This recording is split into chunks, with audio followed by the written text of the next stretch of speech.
नमस्कार दोस्तों आप रेडी हो जाइए क्योंकि शुभ मुहूर्त जो कि अक्षय तृतीया के नाम से जाना जाता है और 3 मई को ये आने वाला है। एक ऐसा धन योग जो कि दिवाली के बिल्कुल समान है, यानी कि जैसा कि आप पूजन माँ लक्ष्मी को बुलाने के लिए दिवाली के समय पे करते हैं, वही पूजन आपको इस अक्षय तृतीया के शुभ पर्व पर करना है। यानी कि ये एक ऐसा शुभ पर्व है, एक ऐसा शुभ समय है जिस समय पर बहुत ही दुर्लभ धन योग बन रहे हैं और ऐसा धन योग का समय आपके घर से दुख दरिद्रता और परेशानी निकाल सकता है।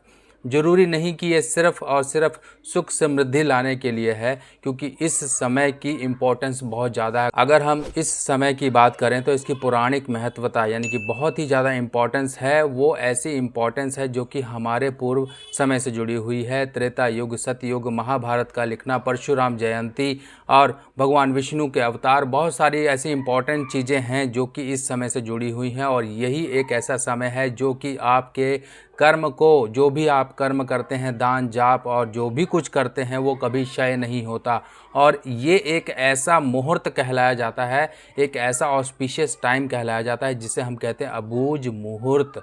यानी कि ऐसा मुहूर्त जिसमें किसी से कुछ पूछने की ज़रूरत नहीं है। आपको आंख बंद करके कोई शुभ काम करने जा रहे हो, कोई शादी करने जा रहे हो, कोई मकान लेने जा रहे हो, कुछ घर में खरीदारी करने जा रहे हो, कुछ भी करने जा रहे हो, ये 3 मई का समय बहुत ही इम्पॉर्टेंट होता है। और ये अक्षय तृतीया यानी कि इस समय में किया गया जो भी काम है 1000 करोड़ों गुना आपको फल देता है। अगर आप दान करते हैं, अपने पितरों के लिए आप दान दक्षिणा करते हैं, तो उनकी गति में इसमें बहुत ज़्यादा हेल्प मिलती है। आपके ऊपर पितृ ऋण के, जो पितृ दोष के असर आ रहे हैं आपकी फैमिली के ऊपर, उनसे आपको निजात मिलती है। आपको मैं आज बहुत सारी कुछ छोटी छोटी रेमेडीज़ बताऊंगा और वो उपाय आज आप करके अपने घर से दुख दरिद्रता को बाहर करके माँ लक्ष्मी की कृपा आप घर में ला सकते हैं। कैसे हमें इस उपाय को करना है ये समझिए। सबसे पहले तो आपको सुबह सुबह नहा धोकर फ्रेश होकर और अपने हाथ में थाली वगैरह लेकर उस थाली में कुछ चीज़ें आप रख लीजिए। अगर आप मंदिर जाना चाहते हैं तो बढ़िया, अगर नहीं जाना चाहते हैं तो घर पर आपको ये पूजा करनी है। घर पर आप पूजा कैसे करेंगे, माँ लक्ष्मी जी की और भगवान विष्णु जी की प्रतिमा, आप फोटो आप अपने सामने रखिए और धूप दीपक ये सब कुछ करके आप पूजा अर्चना करके आरती वगैरह कथा वगैरह सुनिए। भगवान गणेश की भी पूजा करिए साथ ही साथ। और एक ऐसी फ़ोटो होनी चाहिए जिसमें माँ लक्ष्मी और भगवान गणेश साथ साथ बैठे हुए हैं और आशीर्वाद देते हुए रूप में, जिससे कि धन बरस रहा है। अगर आपको धन की समस्या है, परेशानियां बहुत ज़्यादा है, फाइनेंशियल बहुत ज़्यादा वीकनेस आ रही है, कुछ ना कुछ ऐसी प्रॉब्लम्स आ रही हैं, तो इस तरह से आप ये पूजा अर्चना करिए। और इतना ज़रूर ध्यान रखिए कि आपको खीर का भोग लगाना है माता लक्ष्मी को। खीर का भोग लगाइए। लौंग इलायची का भोग आप भगवान विष्णु और माता लक्ष्मी को जरूर लगवाइए।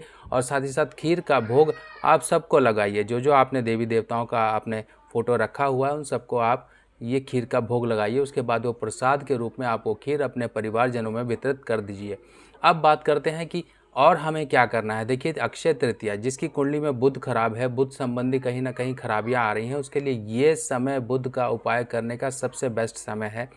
करना क्या है, आपको एक मटकी लेनी है, बड़ी सी मटकी लीजिए जिसके अंदर कम से कम 3-4 या 5 लीटर के करीब पानी आ जाए। इतनी बड़ी मटकी लेकर, पकी हुई मटकी ढक्कन सहित आप लेके उसमें पानी भर के, ताज़ा पानी पीने लायक भर के, अच्छा पानी भर के आप मंदिर में कहीं ये मटकी डोनेट करके आइए। और ये शीतल जल मंदिर में डोनेट किया हुआ आपके बुध और चंद्रमा दोनों के ही अच्छे फल आपको देना शुरू करेगा, क्योंकि इस समय पे किया गया जल का दान बहुत ही ज़्यादा महत्वपूर्ण है, बहुत ही ज़्यादा इम्पोर्टेंस रखता है।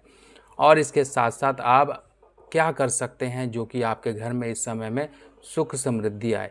आप पहले काम करिए कि कुछ सोने या चांदी का सामान जो आपका सामर्थ्य है उसके अनुसार कुछ ना कुछ लेकर आइए। आप घर में बर्तन भी ला सकते हैं, आप घर की जो होम अप्लायंसेस हैं, कुछ गाड़ी वगैरह है या इसके अलावा कुछ भी चीज़ें हैं वो भी आप ला सकते हैं, आप लेकर आइए। और अगर मान लीजिए आप चांदी का सामान ला रहे हैं तो एक बहुत अच्छी इम्पॉर्टेंट इसके लिए रेमेडी आती है कि आप चांदी के 4 सिक्के लाइए, उनको लाल कपड़े में लपेट कर घर के लॉकर में रखिए। अगर आपकी कुंडली में मंगल खराब है तो चांदी की 4 ईंटें, ठोस ईंट, ब्रिक जिसे हम कहते हैं, ठोस चांदी लेकर आइए और उसको लाल कपड़े में लपेट कर घर के सेफ में रखिए जहाँ पर आप पैसा वगैरह रखते हैं।